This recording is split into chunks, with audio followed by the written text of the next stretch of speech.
안녕하세요. 오늘 이야기해 볼 책은 부의 본능입니다. 부의 본능. 그래서 이 책도 마찬가지로 재테크에 관련된 책이고요. 근데 이 사람이 말하는 재테크 성공 방식은 이거예요. 어, 실행 능력 플러스 재테크 지식. 그러니까 재테크 지식만 있어도 되는 게 아니라 실행 능력도 있어야 되고 실행 능력만 있어도 되는 게 아니라 재테크 지식도 있어야 된다는 거예요. 그래서 사람들이 실패한 이유가 실행 능력이 없어서이기도 하고 재테크 지식이 없어서이기도 한데 두 개가 있으면 돈을 번다는 거죠. 그래서 재테크 지식에 관해서는 조금 앞에서 얘기를 해요. 근데 좀 더 실행 능력에 대해서 좀 더 얘기를 하는데 재테크 근데 그러니까 실행 능력에 대해서 좀 먼저 얘기를 해볼게요. 근데 실행 능력은 뭐냐면 약간 머리로는 아는데 몸으로는 좀 감정이 앞서서 좀 잘못된 판단을 한다는 거예요. 그래서 그런 것 때문에 자기가 부자가 되는데 거기에 대해서 방해가 된다. 그 이유가 뭐냐면 대부분의 사람들의 뇌는 아직 원시인의 뇌에서 크게 벗어나지 않았어요. 그래서 원시인 같은 경우는 10만 년 정도 이상을 원시 시대에서 살았죠. 거기에서 생존에 적합하게 뇌가 진화가 되었고, 근데 지금은 문명 시대가 되었고 현대 사회가 되었는데 현대 사회에 맞지 않게 자본주의의 룰에 맞지 않게 행동하기 때문에 그래서 돈을 잃는다는 거예요. 아직도 원시인의 뇌를 가지고 있기 때문에. 그래서 원시인의 뇌에서 벗어나서 좀 더 현대인에 가깝게 돈을 많이 벌 수 있는 본능으로 그 생존 본능에서 부 본능으로 바꾸려면은 어떻게 해야 되는가 이런 얘기를 하고 있습니다. 그래서 처음에 얘기했던 게 이제 사람들이 잘못된 갖고 있는 본능에 대해서 얘기하고 그 이후에는 어떻게 하면 그걸 이제 해결하는지 뭐 그런 얘기를 하는데요. 일일이 다 말해드리긴 좀 그렇고 제가 그냥 가장 인상 깊었던 걸 얘기를 해드리자면 좀 약간 공감이 많이 갔던 건데 뭐냐면 손실 공포 본능이에요. 그래서 손실 공포 본능이라는 거는 어 뭐 들어보시면 알겠지만 내가 이제 10만 원을 벌었을 때보다 10만 원을 잃었을 때 그 공포가 더 크다는 거죠. 그래서 사람들이 무슨 짓을 하냐면 투자를 안 해요. 투자를 안 하거나 아니면 직장에 머물러 있거나 예. 그냥 따박따박 받는 그 뭐 돈에 만족하는가 뭐 약간 이렇게 되겠죠. 왜냐면 손실 공포 때문에 내가 집을 사거나 주식을 샀는데 떨어지면 어떡해. 약간 이런 공포가 커서 그렇다는 거예요. 근데 실제로는 이 공포 때문에 투자를 안 한다는 거는 더 위험합니다. 왜 그러냐면 일단 돈의 가치는 떨어질 수밖에 없어요. 왜냐면 한국은 성장 동력이 많이 떨어져서 인플레이션을 할 수밖에 없거든요. 그러니까 결국 돈을 풀고 금리를 낮추고 이런 식으로 해서 경제를 굴릴 수밖에 없다는 거예요. 그러니까 돈의 가치가 당연히 떨어지겠죠. 지금의 10만 원이랑 10년 전, 20년 전의 10만 원의 가치는 다 다르죠. 당연히 하게도 돈의 가치는 그 숫자 자체는 똑같지만 그건 뭐 당연히 뭐 누구나 공감을 하시죠. 근데 부동산도 가격이 오르고 주식도 가격이 오르는데 거기에 대해서 돈을 따박따박 모으고 쌓기만 한다는 거는 굉장히 위험하다는 거죠. 자기가 갖고 있는 재산이 까일 수밖에 없다는 거예요. 또 요즘 같은 경우는 금리가 굉장히 낮기 때문에 얼마 전에 지금 2020년 3월인데 3월 말이에요. 근데 얼마 전에 0.75%로 이제 금리를 낮춘다는 말이 들었어요. 그러니까 은행 예금으로 쌓아놓으면 돈을 더 못 번다는 거죠. 네, 돈을 더 못 법니다. 그렇기 때문에 그래서 집을 먼저 사고 대출을 받아서 사고 그걸 이제 나중에 갚아라 이런 얘기를 해요. 근데 이제 그렇다고 너무 많이 대출을 받지 말고 자기 고정 수입 월급에서 한 30% 정도만 갚을 수 있을 정도로만 그렇게 하면은 적당히 리스크 관리도 되고 자기 그 돈도 유지가 되고 이렇기 때문에 괜찮다. 그리고 또 이제 사업에 관한 얘기인데 어, 우리는 이제 흔히 사업을 굉장히 위험하다고 생각하잖아요. 근데 사업가들은 반대로 생각한대요. 직장을 갖고 있는 게 죄송합니다. 더 위험하다고. 왜냐면 사업을 한다는 거는 내가 뭔가를 배울 수 있고 또 성공하면 돈을 많이 벌 수 있고 이런데 실패해도 뭐 리스크 관리를 하면 다시 재기할 수 있고 이런데 직장을 가지고 한다는 거는 직장을 잃으면 직장이라는 것 자체는 뭐 많은 걸 배울 수 없고요. 또 직장을 잃으면 돈을 완전히 그 수입이 없으니까 결국 뭐 자영업 뭐 이런 거밖에 할 수 있는 게 없다는 거죠. 그러니까 오히려 더 직장이 위험하다. 사업을 해야 된다. 이런 얘기를 했습니다. 되게 좀 약간 인상 깊었어요. 특히 그 인플레이션 얘기랑 예, 사업이 더 안전하다. 예, 그 얘기 좀 되게 인상 깊었습니다. 그래서 뭐 이런 얘기들을 해서 이제 실행 얘기를 했고요. 그러니까 실행이라는 게 제가 거듭 말씀드리지만은 단순하게 무대포 정신으로 나 이제부터 바뀌어야지 이런다고 바뀌는 게 아니라는 거예요. 어떻게 해야지 바뀌냐면 내가 정말 생각을 바꾸고 내가 가지고 있는 공포에 대해서 인지를 하고 나 어차피 원시인의 뇌를 갖고 있으니까요. 그 공포에 대해서 인지를 하고 그, 그 공포가 내 뇌가 이 위험을 울렸을 때 아 이건 잘못된 위험이다. 잘못된 알람이다. 이거를 내가 명확하게 인지를 하고 있어야지 훌륭하게 실행 능력을 발휘할 수 있다는 거죠. 이것 때문에 못하면 안 된다는 거예요. 그 다음에 이제 또 있었던 게 재테크 지식인데 재테크 지식 같은 경우에는 첫 번째로 얘기했던 게 독점. 예. 그러니까 역사적으로 결국은 독점이 있어야지 독점을 해야지 돈을 많이 번다는 거예요. 그러니까 뭐 카네기의 뭐 철강 산업이라든지 아니면 뭐 코카콜라라든지 뭐 펩시라는 경쟁자가 있긴 하지만 코카콜라가 좀 더 잘 나가죠. 그 다음에 뭐 삼성전자, 삼성화재, SK텔레콤 이런 기업들, 뭐 롯데제과 뭐 이런 것들의 어, 공통점은 뭐냐면 다 독점을 해서 돈을 많이 벌었다는 거예요. 뭐 국내 사업이든 해외 사업에서든. 그러니까 이런 기업에다가 투자를 하면은 뭐 단기간에는 잠깐 오르고 내리고 할 수 있겠죠. 근데 장기적으로 보면 결국에는 돈을 번다. 결국엔. 그러니까 장기적으로 보면 돈을 결국은 번다. 그런 독점하는 기업에 한해서 말이에요. 근데 독점을 하는데 또 기업이 망하면 안 돼요. 예. 그러니까 기업이 망하지 않을 기업 중에서 독점을 하고 있는 기업을 찾아야 된다는 거예요. 그래서 그런 기업에다가 그 장기 투자를 하면은 돈을 벌 수 있다. 근데 뭐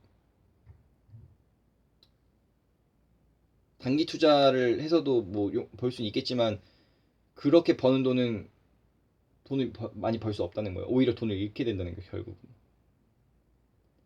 그리고 독점이 얘기했고, 그 독점이 근데 주식에만 해당되는 게 아니라, 부동산에서도 해당이 돼요. 그래서 부동산 같은 경우에는 그, 그 땅이나 아파트가 공급이 원활하게 안 되고, 가지고 있는 사람이 거의 독점을 이룰 수 있는 그 공간은 이제 서울인 거죠. 서울. 서울에 있는 아파트. 이런 아파트는 뭐 당연히 인플레이션 때문에 가격이 오를 수밖에 없지만, 그거를 감안하더라도 모든 사람들이 서울로 계속 오고 싶어 하기 때문에 이게 근데 뭐 인구가 줄어드니까 부동산이 가격이 떨어지지 않겠느냐 이런 얘기를 많이 하는데 그거는 너무 거시적인 차원에서 얘기를 하는 거예요. 그러니까 결국은 이 도시에서 사람들이 많이 들어올 것인가 나갈 것인가 그거를 유추를 보고 해야 되는 거죠. 그다음에 또 부동산에 관해서도 뭐 아파트면은 뭐 소형도 있고 중형도 있고 대형도 있고 뭐 학군이 좋은 데도 있고 교통이 편리한 데도 있고 뭐 병원에 가까운 데도 있고 되게 다양하게 있단 말이에요. 뭐 되게 조용해서 베드타운인 데도 있고. 그러니까 그런 사람들의 선호나 사람들의 그 시대에 변해서 그 사람들의 선호도가 바뀌는데 근데 그런 것들을 그리고 그 임차인이 어떤 사람이 들어올지 뭐 이런 것들을 고려해서 이게 투자 가치가 있을지 없을지를 따져야지 그렇게 그냥 거시적으로 인구가 줄어드니까 뭐 그러면은 선진국은 벌써 다 부동산이 망했겠죠. 그렇죠? 그러면 뭐 그런 나라들은 대부분 선진국은 이미 다 자연적으로는 인구가 감소하고 있어요. 하지만 그럼에도 불구하고 비싼 데는 되게 비싸단 말이에요. 더 계속 오르고 그 이유가 뭐냐? 그 도시 자체는 결국은 그 소유가 있기 때문이라는 거죠. 그런 재테크 지식을 얘기를 했어요. 예. 그 다음에 또 얘기했던 게 인상 깊었던 게 이기는 싸움을 해라라는 거예요. 그러니까 이기는 싸움을 한다는 거는 지는 싸움을 하지 말라는 거거든요. 그러니까 토끼와 거북이 예시를 들었는데 토끼가 잠만 안 자면 거북이 그냥 이기겠죠. 그러니까 거북이는 이 싸움을 하면 안 된다는 거예요. 아니면 수영 경주를 하든가. 그러니까 복권이나 카지노나 뭐 토토나 이런 거는 확률상으로 이길 수가 없어요. 이기기 힘들어요. 그러니까 수학적으로 그런 걸 할 바에는 주식을 하는 게 낫다는 거죠. 그게 더 이길 가능성이 더 높으니까. 이길 만한 싸움인 거니까. 그리고 이 사람은 그런 얘기를 했어요. 내가 부동산으로 돈 많이 번 이유는 뭐냐면 내 경쟁자들이 다 나보다 약했기 때문이다. 내가 더 뭐 치밀했고 분석도 잘했고 돈도 많이 있었고 리스크 관리도 잘했고 그렇기 때문에 내가 돈을 벌었다. 뭐 이렇게 얘기를 하더라고요. 그러니까 결국은 이길 수 있는 싸움을 해라라고 해요. 근데 또 뭐 비상장 주식 투자랑 전환사채 투자 뭐 이런 얘기도 했는데 저는 사실 잘 뭔지 모르겠어요. 그냥 뭐 나름 뭐 분석을 해보니까 뭐 그런 게 있었나 봐요. 그걸로 뭐 그걸로도 또 돈 벌었대요. 그렇기 때문에 어쨌든 재테크 지식이 있어야 되고 실행 능력이 있어야 된다. 그래서 뭐 멘탈의 실행 능력은 사실 어떻게 보면 멘탈이라고 할 수도 있겠죠. 뭐 그런 멘탈에 대해서 도움이 되는 얘기도 많이 해줬고요. 참 감사한 분입니다. 그 다음에 이제 또 몇 가지 격언 같은 걸 알려줬는데 부동산 간에서 아파트는 타이밍이 아니라 위치다 이런 얘기를 했어요. 그래서 위치 좋은 데를 사면은 결국 위치가 좋은 데를 사면은 돈을 많이 번다 이런 얘기를 한 거예요. 그러니까 타이밍보다는 위치에 좀 더 치중해라는 얘기인 것 같아요. 그 다음에 뭐가 이제 그 가격을 좌지우지하는지 그걸 따져보래요. 그래서 아파트 같은 경우는 주거 지역이니까 거기에 살고 싶어하는 사람들이 어떤 사람들이 살고 싶어하는지 좀 생각해 볼 수 있겠죠. 상가 같은 경우는 결국 임대료니까 임대료에 대해서 많이 연관이 되고요. 공장 용지 같은 경우에는 시장과 원자재 근접성 뭐 이런 거래요. 아파트 같은 경우는 살고 싶은 얘기를 했는데 그 이제 당연히 내가 살고 싶은 곳은 저는 이제 결혼 안 했지만 결혼을 해서 애가 생긴다면 학군이 좋은 데 가고 싶을 거고 근데 그게 좀 많이 크대요. 그 다음에 편의시설 있는 데 좋아할 거고 교통이 좋은 데 좋아할 거고 직장이랑 가까운 데를 좋아하겠죠. 뭐 그런 거를 잘 따져서 좀 교집합이 있는데 주변보다 좀 가격이 낮다 뭐 이러면 사라는 거예요. 그리고 리스크 관리를 해라. 근데 리스크 관리를 하라는 거는 이 가격이 조금 낮아지고 높아지고 이럴 수 있잖아요. 전세 값도 낮아지면 대출을 더 받아야 되고 어디다가 돈을 끌어와야 되죠. 근데 그 돈을 끌어올 돈이 내가 있어야 되는 거예요. 그래야지 내가 버틸 수 있잖아요. 가격이 잠깐 떨어졌을 때도. 근데 그때를 못 버티고 팔아버리면 손해를 본다는 거예요. 그러니까 이득을 보려면 결국은 뭐 해라? 리스크 관리를 해라. 위기를 견디려면. 그러니까 뭐 레버리지 한답시고 여기서 돈 벌고 저기서 돈 벌고 그거는 진짜 내 인생이 끝판까지 가가지고 막장까지 가가지고 어차피 망할 거 어차피 평생 비리비리하게 살 거 이걸로 한번 노려보고 안 되면 뭐 어차피 비리비리 사니까 그냥 그렇게 살자 이런 식으로 하는 사람이나 자기 있는 거 대출 다 땡겨받아가지고 하는 거지. 저는 사실 그거 자체를 레버리지라고 한다는 게 너무 좀 바보 같다는 생각도 해요. 잘 모르는 사람들이 얘기한다고 생각을 하거든요. 그거는 이제 자기가 자기 입장을 되게 불리하게 자기 약점을 다 만들어 놓고 나서 그 약점에 대해서 자기가 받으니까 내가 망했네. 당연히 망하죠. 약점이 많으니까. 그 약점을 없애야 되는 거죠. 내가 이길 수 있는 싸움을 해야 되는 거죠. 내가 어떻게 대응할 수 있을지. 예측은 절대 하면 안 돼요. 왜냐면 이 아파트가 오를지 저 아파트가 오를지 얼마나 오를지 그거는 진짜 나도 모르고 뭐 아무도 몰라요. 뭐 할아버지도 모르고 부동 전문가도 다 몰라요. 전문가 알면 자기가 그 땅 사서 팔죠. 왜 그렇게 하겠어요. 그런데 예측은 아무도 할 수 없어요. 그러니까 중요한 건 뭐냐면 대응이란 말이에요. 가지고 있으면 결국에는 가격이 오를 때가 있어요. 그러니까 그때 팔면 되는 거고 그때까지 갈 수 있을 때까지 내가 버텨야 되니까 리스크 관리를 잘 해라. 어떤 사람 같은 경우에는 자기가 대출을 받았을 때 지금 대출을 받아서 이자를 갚잖아요. 근데 이자가 3배가 올라도 그 이자가 3배가 올라도 버틸 수 있을 만큼의 대출을 받았다고 하더라고요.